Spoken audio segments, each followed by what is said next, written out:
Hello friends, আসসালামু আলাইকুম। আমি কোকো কেকি রাজ্য পেজ থেকে বলছি। আজকে ওদেরকে ডাক্তারের কাছে নিয়ে যাওয়ার দিন ছিল, তার জন্য আমরা বের হয়ে পড়লাম সবাই।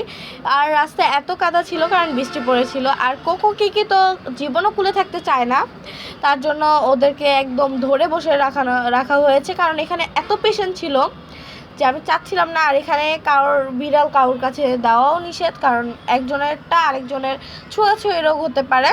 এরপরে কোকো তো বসেছিল, কী নামতে চাচ্ছিল, আমরা অনেকক্ষণ বসেছিলাম, তার জন্য এখানে ডাক্তারের কাজ শেষ। এরপরে আমরা এখানে একটু সামনে দোকান ছিল একটা, এই দোকানে চলে আসলাম। এই দোকানে আসার পরে আমার ওর জন্য লিটার কেনা দরকার ছিল। আমার সব থেকে মেইন উদ্দেশ্য ছিল লিটার, কিন্তু আমার ওর জন্য একটু বেল্ট কিনে আনলাম 3টা। এরপরে আমি একটু ঘুরে দেখছিলাম কারণ কি আছে। আর লিটার কেনা হওয়ার পরে আমি 3টা বেল্ট আর একটা শ্যাম্পু কিনেছিলাম ওদের জন্য। আর এখানে আমি কিছুই খাওয়াই না, ক্যান বলেন আপনি, আর ক্যাট ফুড খাওয়াই না, তার জন্য। এরপরে আমি এখানে অনেক ধরনের শ্যাম্পু ছিল, পারফিউম ছিল ওদের জন্য, উকুনের শ্যাম্পু ছিল। আর এখানে ব্রাশ সেট ছিল ওদের জন্য, যেহেতু আমি ব্রাশ কিনেছি তার জন্য আমার লাগতো না ব্রাশ। এরপরে এখানে এসে দেখলাম অনেক ধরনের খেলনা ছিল, আর আমার এত খেলনা দরকারও ছিল না।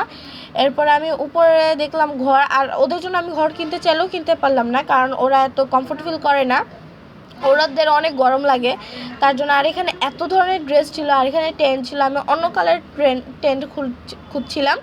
আর এখানে ব্যাগ ছিল অনেক ধরনের, আর আমি যে ব্যাগ খুঁজছিলাম সেটা পাইনি, তার জন্য আমি নেইনি। আর এই যে এখানে খাবারের বাটিগুলো, আমি সেটাও পাইনি, যেটা আমি মেনলি খুঁজছিলাম সেটাও পাইনি।